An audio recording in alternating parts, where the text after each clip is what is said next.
Assalamualaikum warahmatullahi wabarakatuh. Jumpa lagi teman-teman di Marvel dan Alif TV di segmen Sekrebat Info atau Breaking News. Strike moves headquarters to El Salvador, expanding Bitcoin payments to 65 countries. Dikatakan bahwasanya Strike telah memindahkan kantor pusat ke El Salvador dan memperluas pembayaran Bitcoin ke 65 negara. Bitcoin payment firm Strike has announced a massive expansion along with the relocation of its headquarters to El Salvador. Jadi gini teman-teman, perusahaan pembayaran Bitcoin Strike ini telah mengumumkan ekspansi besar-besaran bersamaan dengan relokasi kantor pusatnya ke El Salvador. Pada tanggal 19 Mei, Strike mengumumkan perluasannya ke total 65 pasar global. Selain ekspansi global, dia juga memindahkan kantor pusatnya ke El Salvador, di mana Bitcoin adalah alat pembayaran yang sah di sana. Berbicara kepada Fortune ya, di konferensi Bitcoin 2023 di Miami kemarin, CEO Jack Mallers mengatakan memuji kesederhanaan aplikasi Strike ini. We think there are billions of people that want a money application with those characteristics and capabilities contrasted to a clouded world of a crypto exchange and hidden unregistered licensing regimes and 1,000 different coins. Kami pikir ada miliaran orang yang menginginkan aplikasi uang dengan karakteristik dan kemampuan tersebut berbeda dengan dunia pertukaran kripto yang istilahnya cloudy atau kabur ya, dan juga adanya rezim lisensi tersembunyi yang tidak terdaftar, dan juga 1000 koin yang berbeda, adanya 1000 koin yang berbeda di sana. Dan memang aplikasi Strike ini menggunakan Bitcoin Lightning Network ya teman-teman, yang cepat itu ya teman-teman, solusi penskalaan lapisan 2 untuk transaksi yang jauh lebih murah, bahkan gratis ya teman-teman, dan juga jauh lebih cepat. Strike seeking 3 billion user. Jadi Strike ini sedang mencari sekitar 3 miliar pengguna. Mallers menambahkan bahwa keputusan untuk pindah ke El Salvador itu ya karena meningkatnya tekanan peraturan dan kurangnya kejelasan di Amerika Serikat yang memang sangat menekan bagi pertumbuhan industri cryptocurrency itu ya teman-teman. 2 tahun yang lalu orang pastinya akan mengolok-olok si Mallers ini ya karena telah membuat kantor pusat kami di El Salvador untuk meluncurkan produk bagi sekitar 3 miliar orang. Tapi sekarang Coinbase bertarung dengan Gary Gensler, katanya, sebelum menambahkan siapa yang tertawa sekarang. Jadi perusahaan Strike ini saat ini beroperasi di 3 negara ya, AS, Argentina, dan juga El Salvador ya. Tetapi mereka tetap yakin dan juga optimis akan mengembangkan pasarnya dan mencari sekitar 3 miliaran orang kayak gitu teman-teman. Mallers mengatakan ini adalah validasi dari pendekatan pertama Bitcoin Strike pada saat Komisi Sekuritas dan Bursa menggugat perusahaan kripto kiri kanan dan juga tengah ya, dari atas bawah kiri kanan belakang diserang terus. Selain itu perusahaan saat ini menghadapi rintangan di New York ya yang tidak tersedia karena aplikasi BitLicense yang tertunda. Mallers berharap untuk memperluas hubungan dengan bank untuk memungkinkan flat on dan juga off ramp ini lebih banyak negara, dan juga meluncurkan kartu debit. Saldo dolar pada aplikasi saat ini disimpan di Tether karena pelanggan Amerika Selatan memandang Circle sebagai stablecoin untuk institusi Amerika, katanya. American Crypto Exodus continues. Jadi eksodus ya kripto Amerika Serikat ini terus berlanjut. Pemogokan dan pertukaran kripto Bitfinex adalah salah satu perusahaan kripto pertama yang diberikan lisensi untuk beroperasi di El Salvador. Negara ini baru-baru ini mengesahkan undang-undang yang berfokus pada kripto untuk menarik inovasi teknologi di wilayah tersebut. Amerika Serikat melakukan sebaliknya, memaksa perusahaan kripto untuk pindah ke luar negeri di yurisdiksi yang lebih ramah. Coinbase, Gemini, Galaxy Digital, dan Ripple semuanya telah memindahkan atau mempertimbangkan langkah operasi penuh atau sebagian keluar dari Amerika. Selain itu, pertukaran kripto Bittrex menutup layanannya di Amerika Serikat kemarin, ada beritanya ya teman-teman, dan kemudian mengajukan kebangkrutan di awal bulan ini. Pada 9 Mei, 2 pembuat pasar atau market maker terbesar di dunia mengatakan bahwasanya mereka akan menangguhkan rencana perdagangan kripto AS mereka. Jane Street Group dan juga Jam Crypto mengutip ketidakpastian peraturan untuk keputusan mereka ya, dengan yang terakhir juga mempertimbangkan untuk pindah. Akhirnya mereka memutuskan untuk pindah ke luar negeri kayak gitu teman-teman. Dan kembali dari Bain Crypto ya teman-teman, dikatakan di sini Apple and Google post threats to crypto industry, ex Coinbase CTO says. Jadi ini merupakan pernyataan dari Balaji ya teman-teman, bahwasanya Apple dan Google bisa menjadi ancaman bagi industri kripto ya. Mantan CTO dari Coinbase, Balaji Srinivasan, ini memperingatkan tentang resiko sistemik ya dari Google dan juga Apple.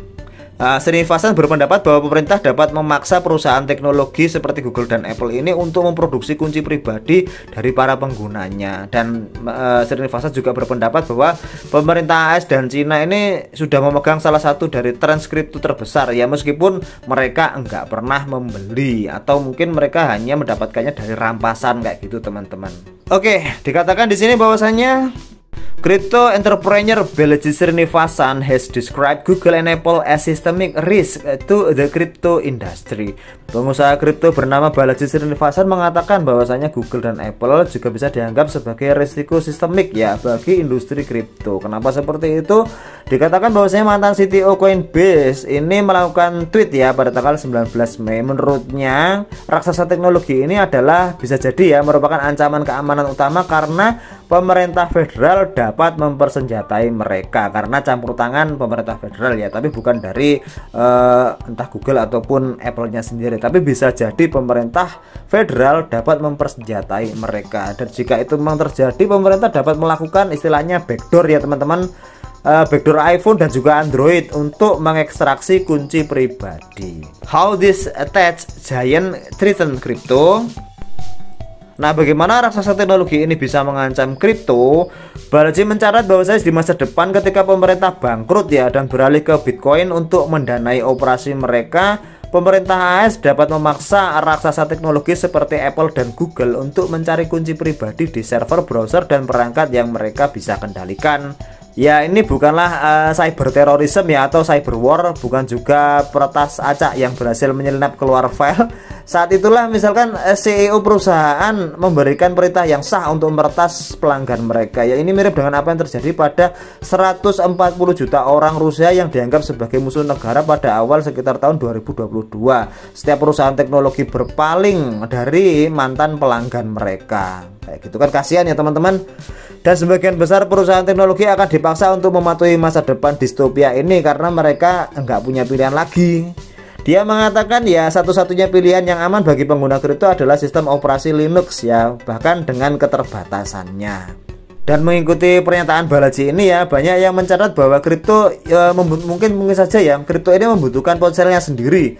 Dan banyak ya yang merekomendasikan sebagaimana ponsel Solana yang baru diluncurkan itu. Namun yang lain mempertanyakan mengapa ada orang yang menyimpan kunci pribadi mereka di ponsel mereka. Ya, ini umumnya dianggap sebagai standar keamanan yang buruk ya, karena Google App ya atau Google Play Store ya atau juga Apple tidak dienkripsi dari end to end ya atau ujung ke ujung.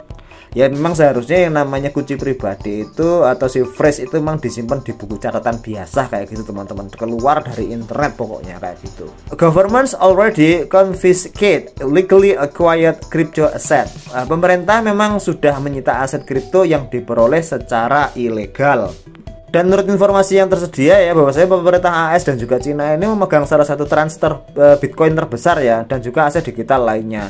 Untuk konteksnya, pemerintah AS memiliki lebih dari 200.000 unit BTC ya, atau sekitar 6 miliar dolar ya teman-teman.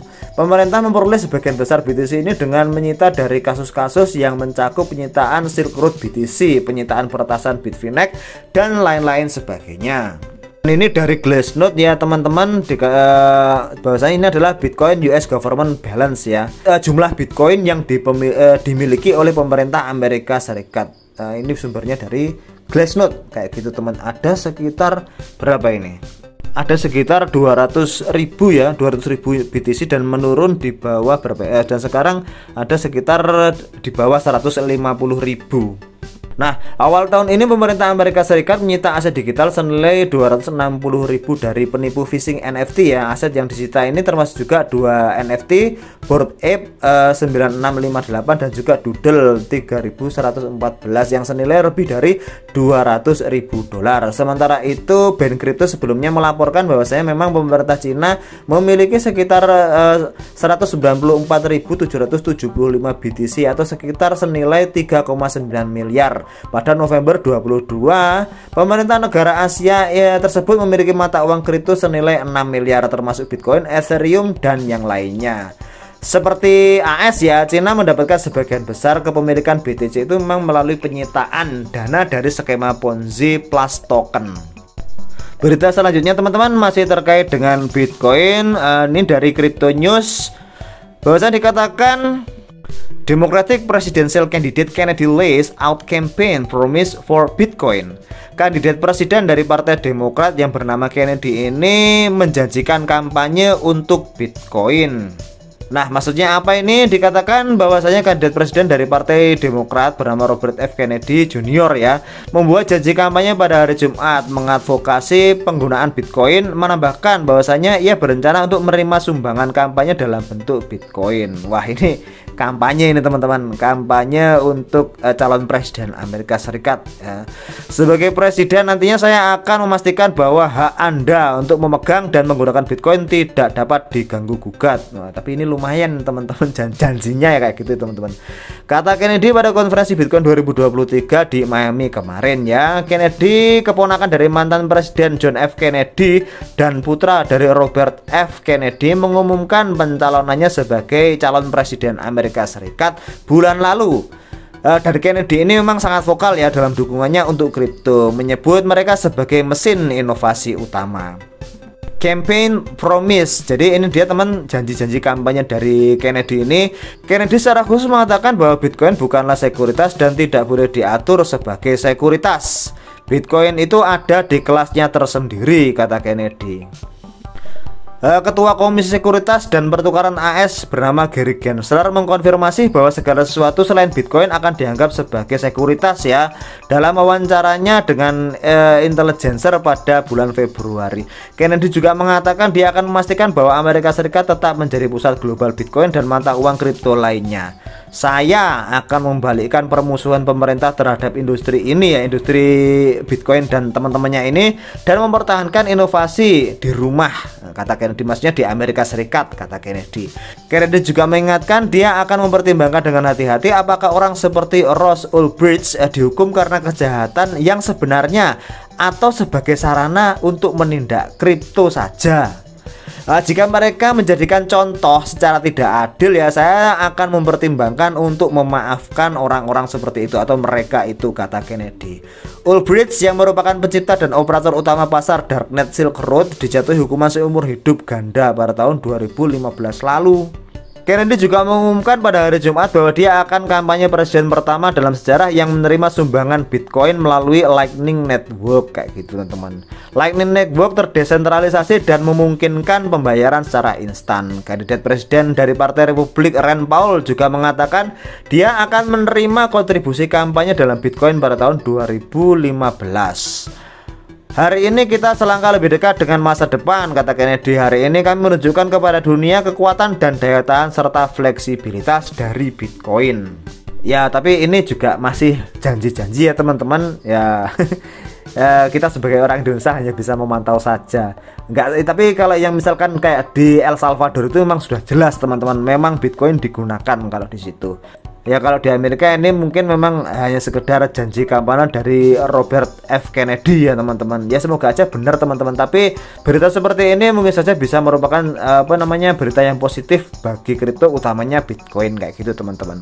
Baiklah teman-teman, terima kasih sudah menonton video dari kami, dan ingat teman-teman bahwasannya video ini hanyalah merupakan konten berita dan hiburan semata ya teman-teman, bukan merupakan saran investasi, saran jual maupun saran beli. Tetap di YOR atau do your own research. Dan terima kasih, saya akhiri. Wassalamualaikum warahmatullahi wabarakatuh.